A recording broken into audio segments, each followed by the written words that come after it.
আগামীতে ক্রীড়া ক্ষেত্রটা পরিচালিত হবে। আমরা দেখেছি আওয়ামী লীগের সময় তারা প্রত্যেকটা ক্রীড়া সংস্থার কমিটিকে পার্টি অফিস বানিয়ে রেখেছিল, যে কারণে সার্বিকভাবে ক্রীড়ার কোনো উন্নতি হয়নি। এমন অনেক জেলা আছে যেখানে 16 বছরের কোনো টুর্নামেন্ট আয়োজন করা সম্ভব হয়নি। তো আমরা একই সাথে শুধু কমিটি করে খাতে হবে না, এই কমিটি কি কার্যক্রম পরিচালনা করছে, তারা তাদের যে স্থানীয়ভাবে ক্রীড়াকে প্রমোট করার যে বিষয়গুলো করতে পারছে কিনা, টুর্নামেন্টগুলো আয়োজন করতে পারছে কিনা, এগুলো রিপোর্টও নেব এবং না পারলে সেখানে আমরা যথাযথ ব্যবস্থা গ্রহণ করব।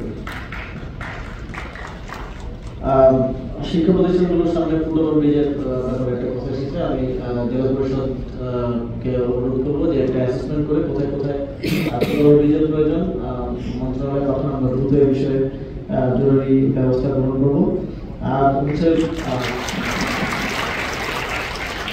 আমি জানি না প্রত্যেক জেলাতেই হচ্ছে আমাদের যে প্রতিষ্ঠানগুলো আছে স্থানীয় সরকার বিভাগে, আমি গেলে কিংবা আমাদেরকে একটা অ্যাসেসমেন্ট পেপার, আমি সাধারণত এটা নির্দেশনা দিয়ে থাকি যে একটা অ্যাসেসমেন্ট পেপার যেন থাকে, সামনে যেন থাকে যে কি কি কাজ আপনারা করছেন এবং কি কি কাজ হচ্ছে পাইপলাইন আছে বা আপনারা চাচ্ছেন মন্ত্রণালয় থেকে পাস করানোর জন্য। আমি এটা এখানে পাইনি, কেন আমাকে দেওয়া হবে বুঝলাম না, কিন্তু আমাকে যাতে আপনারা সেটা দিয়ে দেন যাওয়ার সময়, যাতে করে সে বিষয়ে আমরা যথাযথ ব্যবস্থা নিতে পারি।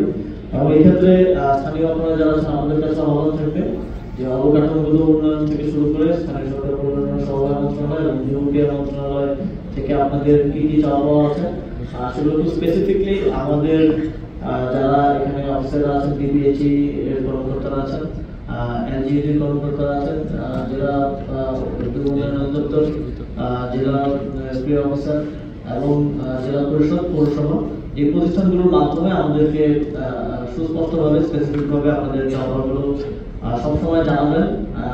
এই প্রতিষ্ঠানগুলোর মাধ্যমে মন্ত্রণালয়ে গেলে আমরা সেই বিষয়ে যথাযথ ব্যবস্থা নেব। মেডিকেল কলেজ হাসপাতালের বিষয়টা ব্যাপার এসেছে যে হাসপাতাল পুরো দমে এখনো চালু হয়নি।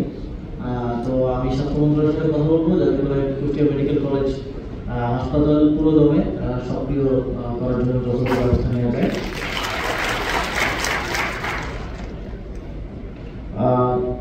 আপনারা জানেন একটি বিশেষ পরিস্থিতি অন্তর্বর্তীকালীন সরকার গঠিত হয়েছে এবং একটি বিপ্লবোত্তর সময়ে আমরা একটি ট্রানজিশন পিরিয়ড আসলে পার করছি। এই সময়ে কোনো দেশে, পৃথিবীর দেশে কোনো দেশেই জনগণের সর্বাত্মক সহযোগিতা ছাড়া একটি সরকার পরিচালনা করা, রাষ্ট্র পরিচালনা করা অত্যন্ত এ ধরনের কোনো উদাহরণ নেই।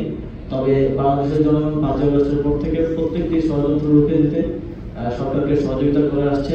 আগামীতেও এই অন্তর্বর্তীকালীন সরকারের দেশের রাষ্ট্রীয় সকল প্রতিষ্ঠান কাঠামোগত সংস্কারের মাধ্যমে, অর্থবহ সংস্কারের মাধ্যমে কার্যকর করার যে দায়িত্ব, এর পাশাপাশি বিগত জুলাই গণঅভ্যুত্থানে যারা হত্যার সাথে জড়িত ছিল তাদের বিচারের এবং তারপর একটি ডেমোক্রেটিক ট্রানজিশনের যে দায়িত্ব আছে সেই দায়িত্ব পালনে আপনারা আপনাদের নাগরিক দায়িত্ব হিসেবে সরকারকে সকল ক্ষেত্রে সহযোগিতা, সমর্থন এবং আপনাদের মতামত দিয়ে পাশে থাকবেন এটা প্রত্যাশা করছি। এবং সার্বিকভাবে কুষ্টিয়া সংস্কৃতি চর্চার একটি অন্যতম কেন্দ্র আগামীতেও যেন ধারাবাহিকতা বজায় থাকে এবং উত্তর সাফল্য কামনা করছি এবং আপনাদের সক্রিয় অংশগ্রহণ কামনা করছি কুষ্টিয়ায় সাংস্কৃতিক কার্যক্রম বিকাশে এবং স্থানীয় উন্নয়নমূলক কাজের জন্য কুষ্টিয়া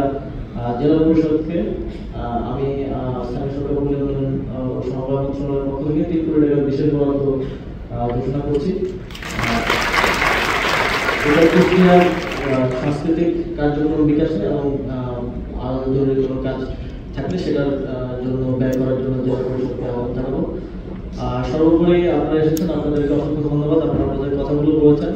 আমরা জনগণ এবং সরকারের মধ্যে কোনো দূরত্ব চাই না এবং আমরা চাই এই প্র্যাকটিসটা ভবিষ্যতে চলমান থাকুক। যে কোনো সরকার আসলে তারা যেন জনগণের সাথে ওয়ান টু ওয়ান কথা বললে হয়তো কিছু কথা আপনি আমার বিরুদ্ধেও বলবেন।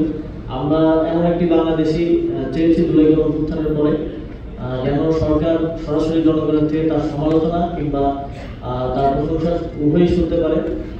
এমন একটি বাংলাদেশ আমরা ভবিষ্যতেও চাই এবং সেই বাংলাদেশ বিনির্মাণের জন্য আপনারা অন্তর্বর্তীকালীন সরকারকে আপনাদের যে সহযোগিতা সেই সহযোগিতা অব্যাহত রাখবেন এবং পরামর্শ মতামত